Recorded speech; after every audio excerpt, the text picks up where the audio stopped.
Retirement ലൈഫിൽ വരുന്ന അടുത്ത ഒരു റിസ്കിനെ കുറിച്ചാണ് പറയുന്നത്. നാലാമത്തെ റിസ്ക് ആയ കമ്പോള നിലവാരത്തിൽ വരുന്ന ഏറ്റക്കുറച്ചിലുകൾ. പല ആളുകളും ഇൻവെസ്റ്റ്മെന്റ് എന്ന രീതിയിൽ ഷെയറിലേക്കൊക്കെ ഇൻവെസ്റ്റ് ചെയ്യാറുണ്ട്. അത് വളരെ നല്ലത് തന്നെയാണ്.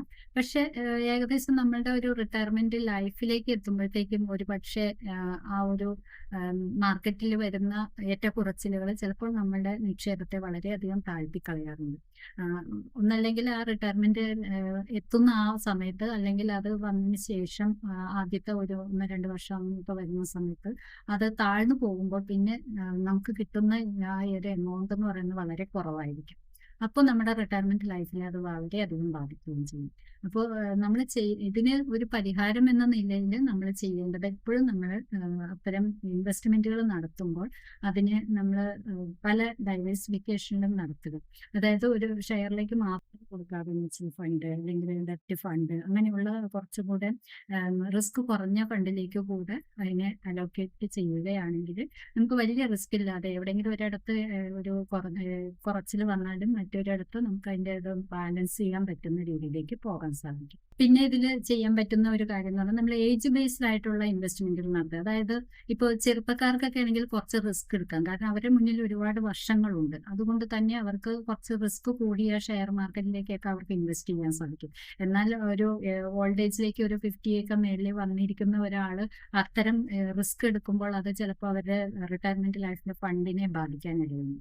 അപ്പൊ അങ്ങനെയുള്ളവർ ഈ പറഞ്ഞ പോലെ കടപ്പത്രത്തിലും അങ്ങനെയുള്ള റിസ്ക് കുറഞ്ഞ ഇതിലേക്ക് ഇൻവെസ്റ്റ് ചെയ്യുകയാണെങ്കിൽ വലിയ ഏറ്റക്കുറച്ചിലില്ലാതെ അവരുടെ ഇൻവെസ്റ്റ്മെന്റിനെ സംരക്ഷിക്കാനായിട്ട് സാധിക്കും.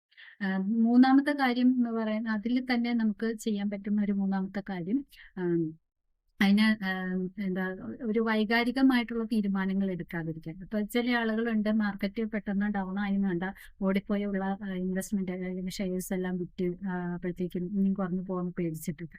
പക്ഷെ ഒരു റിട്ടയർമെന്റ് ലൈഫിന് വേണ്ടിയിട്ടൊക്കെ പ്ലാൻ ചെയ്യുന്ന വ്യക്തികൾ അതൊരു ലോങ് ടൈം പ്ലാനിങ് ആണ്. അപ്പൊ അതുകൊണ്ട് തന്നെ ഒരു ഏറ്റക്കുറച്ചിൽ മാർക്കറ്റിൽ വന്നാൽ പോലും വൈകാരികമായ തീരുമാനങ്ങൾ എടുക്കാതെ വളരെ നാളത്തേക്ക് നമുക്ക് ഇൻവെസ്റ്റ് ചെയ്യേണ്ട ഒരു കാര്യമാണെന്നുള്ള ഓർമ്മയിൽ അത് വെയിറ്റ് ചെയ്യുക. അതെന്തായാലും ഒരു ഏറ്റക്കുറച്ചിൽ എല്ലാത്തിലും ഉള്ളതാണ്.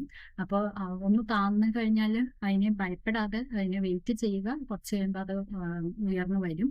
അപ്പോൾ ആ സമയത്ത് നമുക്ക് നമ്മുടെ റിട്ടയർമെന്റ് ലൈഫിലേക്കുള്ള ഇൻവെസ്റ്റ്മെന്റും അതനുസരിച്ചിട്ട് കൂടുതലാവുകയും ചെയ്യും. അപ്പോൾ വെയിറ്റ് ചെയ്ത് വൈകാരികമായിട്ടുള്ള തീരുമാനങ്ങൾ എടുത്ത് ഒരു നഷ്ടത്തിലേക്ക് എത്താതിരിക്കാൻ നോക്കും. പിന്നെ ഒരു കാര്യം കഴിഞ്ഞാൽ സൊല്യൂഷൻ എന്ന രീതിയിൽ നമുക്ക് ക്യാഷ് ബഡ്ജറ്റ് ചെയ്യുക എന്നുള്ളതാണ്. അതായത് റിട്ടയർമെന്റ് ആയിക്കഴിഞ്ഞാൽ ഒരു 1-2 വർഷത്തേക്ക് വേണ്ടിയുള്ള നമ്മുടെ ജീവിത ചെലവ് എത്രയായിരിക്കും എന്ന് കണക്കാക്കി അതിനുള്ള ഒരു തുക നമ്മൾ എപ്പോഴും പണമായിട്ട് നമ്മുടെ കയ്യിൽ വയ്ക്കുക, അല്ലെങ്കിൽ പെട്ടെന്ന് വിറ്റ് പണമാക്കാൻ സാധിക്കുന്ന രീതിയിലുള്ള ഏതെങ്കിലും ഇൻവെസ്റ്റ്മെന്റിലേക്ക് നമ്മൾ കരുതി വയ്ക്കുക എന്നുള്ളതാണ്. ഇങ്ങനെയൊക്കെ ചെയ്തു കഴിഞ്ഞാൽ നമുക്ക് ഈ മാർക്കറ്റ് ബേസ്ഡ് ആയിട്ടുള്ള അല്ലെങ്കിൽ കമ്പോള ഏറ്റക്കുറച്ചിലുകളായിട്ടുള്ള കാര്യങ്ങളിൽ നമ്മുടെ ഇൻവെസ്റ്റ്മെന്റ് അല്ലെങ്കിൽ നമ്മുടെ റിട്ടയർമെന്റ് ലൈഫ് താർന്നു പോകാതെ നമുക്ക് നോക്കാനായിട്ട് സാധിക്കും. അടുത്ത ഒരു റിസ്കുമായി അടുത്ത വീഡിയോയിൽ കാണാം.